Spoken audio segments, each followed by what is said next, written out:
Assalamualaikum warahmatullahi wabarakatuh. Perkenalkan, nama saya Adi Setiawan. Saya di sini akan menjelaskan tentang ilmu tauhid pada masa Rasulullah SAW dan Khulafaur Rasyidin dan ilmu tauhid pada masa Bani Umayyah dan Abbasiyah.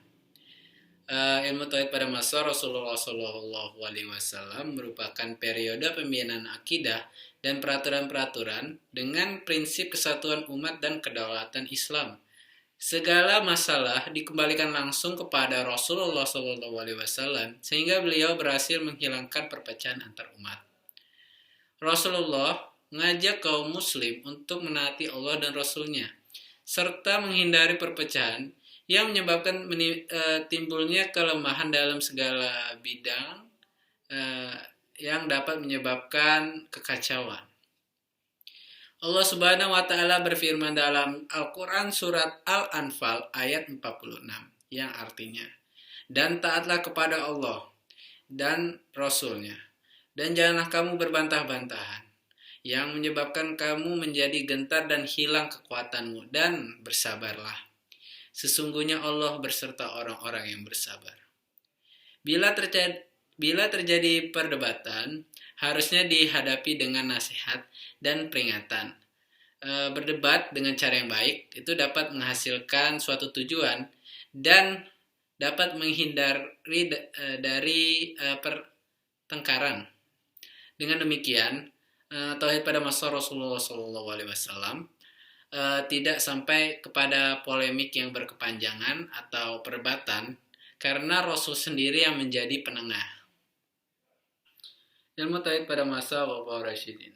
Setelah Rasulullah wafat, dalam masa khalifah pertama dan kedua, umat Islam tidak sempat membahas dasar-dasar akidah karena mereka sibuk menghadapi musuh dan berusaha mempertahankan kesatuan umat.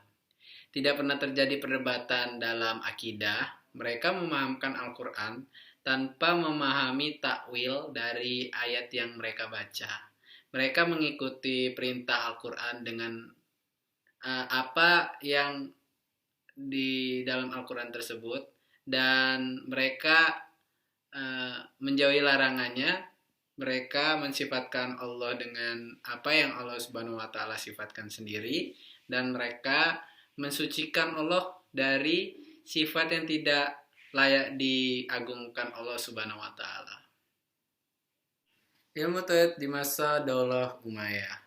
Dalam masa ini kedaulatan Islam bertambah kuat sehingga kaum muslim tidak perlu lagi berusaha untuk mengembangkan pengetahuan dan pengertian tentang ajaran Islam.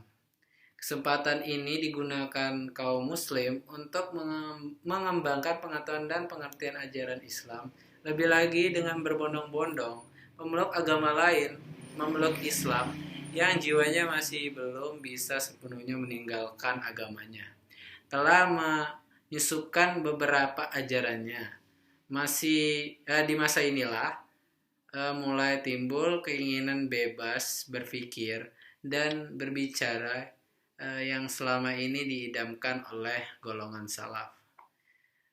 Dan muncullah sekelompok umat Islam membicarakan masalah tentang qadar atau qadariyah yang menetapkan bahwa manusia itu bebas berbuat, tidak ditentukan Tuhan. Sedangkan kelompok lain berpendapat sebaliknya. Manusia ditentukan, Allah tidak bebas berbuat atau jabariyah. Kelompok qadariyah tidak berkembang dan melebur dalam mazhab Mu'tazilah yang menganggap bahwa manusia itu bebas berbuat dan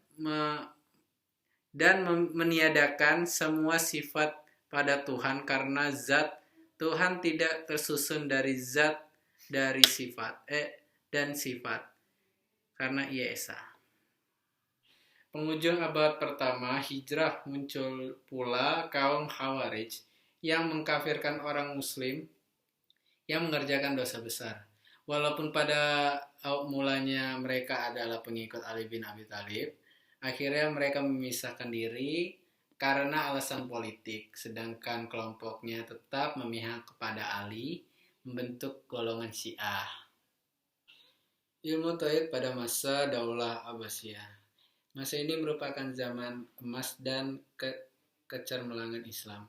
Ketika terjadi hubungan pergaulan dengan suku-suku di luar Arab yang mempercepat perkembangan ilmu pengetahuan, usaha terkenal masa tersebut adalah penterjemahan besar-besaran dalam buku filsafat.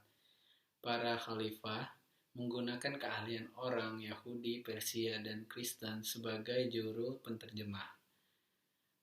Walaupun masih ada di antara mereka kesempatan ini digunakan untuk mengembangkan pikiran mereka sendiri yang diwarnai baju Islam, tetapi dengan maksud jahat atau buruk. Inilah yang melatar belakangi timbulnya aliran-aliran yang tidak diinginkan Islam. Dalam mengambil dalil terhadap akidah Islam, jangan terlalu menggunakan filsafat karena jalan yang diterangkan Al-Quran sudah jelas, cukup jelas dan sangat sesuai dengan fitrah manusia. Disinilah letak agama Islam memperhatikan kemudahannya. Dengan memasukkan filsafat malah akan bertambahnya kebingungan. Itu saja yang dapat saya jelaskan dari penjelasan saya tentang ilmu tauhid pada masa Rasulullah Shallallahu Alaihi Wasallam dan Khulafaur Rasyidin dan ilmu tauhid pada masa Bani Umayyah dan Abbasiyah. Kalau ada kekurangan saya mohon maaf, kepada Allah saya mohon ampun. Wabillahi taufiq wal hidayah. Wassalamualaikum warahmatullahi wabarakatuh.